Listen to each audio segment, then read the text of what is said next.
নাকি হারাম হয়, আসলে হাদিসে এমন কিছু আছে কিনা? মোষ ধোয়া পানি খেলে বা মোষ লাগলে কোনো কিছু খেতে গেলে সেটা হারাম বলে হয়। হারাম তো পরের কথা, অনেকে বলে মাকরু, হারামও হবে না মাকরুও হবে না। কারণ মোষ যদি থাকে আর পানি যদি আপনি খেতে যান তো একটু আধটু লাগবেই লাগবে, যত ছোট থাকুক একটু হইলেও লাগবে। এখন যদি বলেন যে না আমি লাগাবো না, তাহলে মোষ বড় রাখতে হবে অনেক, এবং সে মোষ কিছু একটা দিয়ে চিমটি দিয়ে ধরে উঠায় ধরে তারপর খাইতে হবে। এছাড়া তো আমি কোনো উপায় দেখি না। কারণ যদি ছোট ছোট মোষ হয়, পানি খাবেন আর লাগবে না, তাহলে ঠোঁট ধরে উঠে রাখতে হবে। তাহলে বোঝা গেল এটা ভুয়া, ভিত্তিহীন কথা। মোষ যদি লেগে যায় ইচ্ছাকৃত, তো মোষ ধোয়া পানি, মোষ ধোয়া খানা, মোষে লাগলে সেটা খাবেন না আপনি। কারণ হলো সেটা তো আর পরিষ্কার করে হওয়ার সময় জীবাণু থাকতে পারে, ধুলাবালি থাকতে পারে। ইচ্ছাকৃত এটা করেও না কেউ, কিন্তু অনিচ্ছাকৃত যেটুকু লেগে যায় এটার কারণে হারাম তো দূরের কথা, মাকরু হবে না। এটা ভিত্তিহীন কথা। কথা বুঝাতে পারছি? কোন মদ করে বলে শুনছে এই ফতোয়া যে মোষ ধোয়া পানি খাইলে গুনাহ হয়, মাকরু হয়। এই জন্য সে মদ খাওয়ার সময় তার মোষ বড় ছিল, উঠায় ধরে মদ খাইতো। যে মদ খাওয়ার সময় যদি মাকরু হয়ে যায় তাহলে আল্লাহ নারাজ হয়ে যাবে। এই জন্য সে মোষ উঠায় নাকি মদ খাইতো। আল্লাহ জানে সত্য না মিথ্যা, ঘটনা শুনছি আমরা অনেক ছোটবেলা থেকে। তো যাই হোক, তো মোষ ধোয়া পানি খেলে বা কিছু খেতে গেলে মোচে লেগে গেলে আসলে কোনো গুনাহ হবে না। বিভিন্ন এলাকায় অসুখ বিসুখ যাতে কম হয়, বার্ষিক সিন্নি, খোদাই সিন্নি, মহরমের সিন্নি নামে বিভিন্ন সিন্নি করা হয়। এগুলো করা কতটুকু বৈধ? অসুখ বিসুখ হলে আল্লাহর কাছে তওবা ইস্তেগফার করবেন, দোয়া পড়বেন এবং ডাক্তারের কাছে যাবেন। অসুখ বিসুখের জন্য দান সাদাকা করবেন। কিন্তু এই যে আপনার সিন্নি দেওয়া মানে হলো, ধরেন আপনার এই উপলক্ষে মিলাদের আয়োজন করলেন, নবী করিম সাল্লাল্লাহু আলাইহি ওয়াসাল্লাম বা সাহাবা একরামকেও এরকম অসুখ বিসুখ হলে, বিপদ আপদ হলে এরকম কোনো কাজ করতেন বলে আমাদের জানা নাই। বিধায় খেয়াল রাখতে হবে যে এগুলা কোনো সুন্নাহসম্মত আমল না। এরপরে প্রশ্ন হলো, ভুল করে বা রাগের মাথায় যদি কসম করি, কিন্তু পরে দেখা গেল আমি যেটা কসম করেছি যে আমি এটা কখনোই করব না, কিন্তু সেই কাজটা আমি বাধ্য হয়ে করে ফেললাম, তাহলে এক্ষেত্রে আমার করণীয় কি? এক্ষেত্রে আপনার করণীয় হলো কাফফারা দিবেন।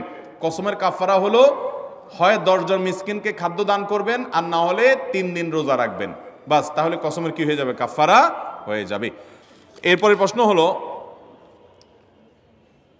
আমি অনেকবার তওবা করেছি, প্রত্যেকবারই ভঙ্গ হয়েছে, তাহলে কি আমি মুনাফিক হয়ে গেছি? না ভাই, তওবা হওয়ার পর তওবা ভেঙে যাওয়াটা অস্বাভাবিক নয়। আপনারা খুশি হবেন শুনে, আমাদের রব আল্লাহ রাব্বুল আলামিনের একটা গুণবাচক নাম হলো তাওয়াব। কি নাম ভাই? তাওয়াবের মানে জানেন? আল্লাহু আকবার। রিপিটেডলি, বারবার যিনি বান্দার তওবা কবুল করেন।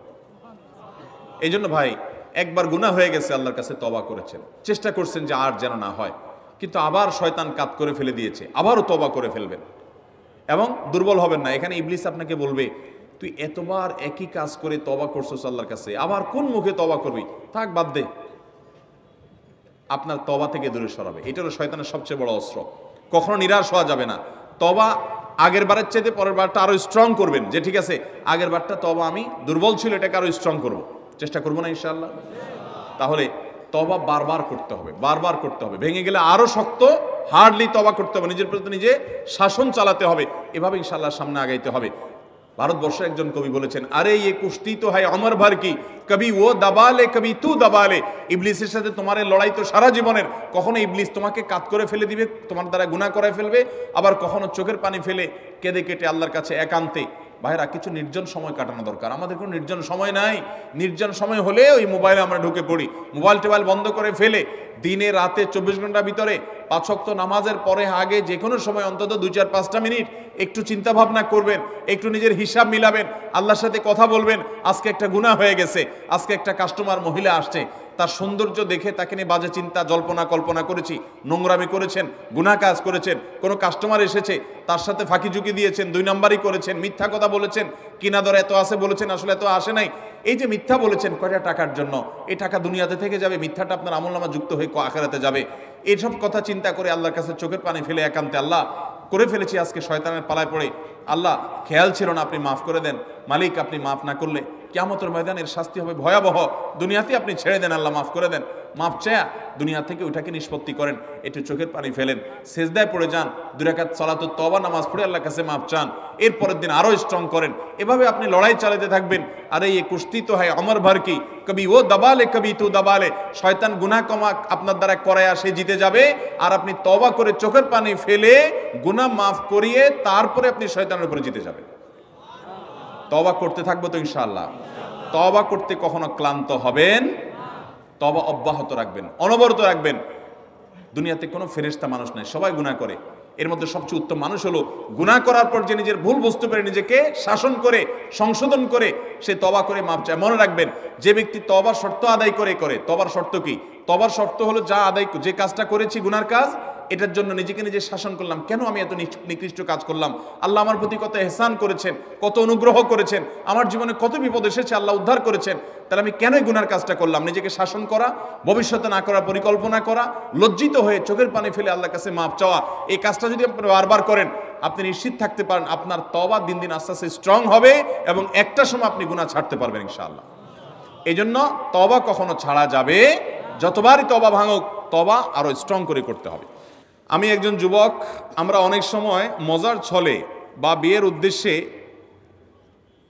না, বিশেষ উদ্দেশ্য ছাড়া ফেসবুক বা মেসেঞ্জারে 3 বার কবুল বলি, তাতে কি আল্লাহর দরবারে বিয়ে কবুল হয়ে যাবে? এতে কি কোনো গুনাহ আছে? পোলাপান বান্দরামি করার জিনিস খুঁজে পাও না? না, অনেক পোলাপান এগুলো করে। এমনকি এই যে নাটক সিনেমাতে অনেক সময় অভিনয়ের অংশ হিসাবে এগুলো করে না অভিনেতারা, এদের মধ্যে কেউ যদি মুসলমান হয়, কারণ যদি আল্লাহর প্রতি বিশ্বাস না থাকে তার কথা ভিন্ন হয়, বেঈমান নিয়ে আমাদের আলাপ নাই। যে মুসলমান, যে আল্লাহর প্রতি ঈমান আছে, তার জানতে হবে নবী করিম সাল্লাল্লাহু আলাইহি সাল্লাম বলেছেন, সালাতুন জিদ্দুহুন্না জিদ্দুন ওয়া হাজলুহুন্না জিদ্দুন। 3টা বিষয় সিরিয়াসলি করলে যা হবে, দুষ্টুমি, রসিকতা, অভিনয়, মজা করে করলে তা হয়ে যাবে কাহিনী বড় খতরনাক, বড় জটিল। অতএব আপনি দোস্ত দুষ্টামি করে কোনো ক্লাসমেট মেয়েকে বললেন অন্য 2-3 দোস্তের সামনে যে আমি ওরে বিয়ে করলাম, এবং সেও অ্যাডাল্ট, আপনিও অ্যাডাল্ট, 2জন সাক্ষীও আছে। আর বিশেষ করে নাটকে যেটা হয় যে অভিভাবক অনেক সময় থাকে, যদি সত্যিকারের অভিভাবক থাকে, ওখানে তো সব বকওয়াস অভিভাবক। মেয়েদের তো বিয়ে অনেক আমাদের মতো মেয়েদের বিয়ে অভিভাবক ছাড়া হয় না, কিন্তু হানাফি মাযহাব অনুযায়ী অভিভাবককে জরুরি না, যদি অ্যাডাল্ট হয়ে যাবে তাহলে সেক্ষেত্রে হানাফি মাযহাবের আলোকে এই বিয়ে হয়ে যাবে। 2জন সাক্ষীর সামনে শুধু বলছেন প্রস্তাব, সে বলছে কবুল, দুষ্টামি করে বলছেন, বাস কাহিনী খতম হয়ে গেছে। কথা বুঝেন নাই? খুব জটিল একটা বিষয়। ঠিক তালাকের বিষয়টাও এরকম। আপনি বলবেন যে হুজুর আমি তো আসলে তালাকের উদ্দেশ্যে বলি না, আমি একটু ভয় দেখানোর জন্য বলছিলাম, কাম হয়ে যাবে, এরপর আর এসব বলে লাভ হবে না। অতএব এগুলো সাবধানে করতে হবে। আল্লাহ আমাদেরকে এই সমস্ত বিষয়, হেয়ালিপনা, দুষ্টমি, এগুলো থেকে বেঁচে থাকার তৌফিক দান করুন। সব জায়গায় ফাজলামি না।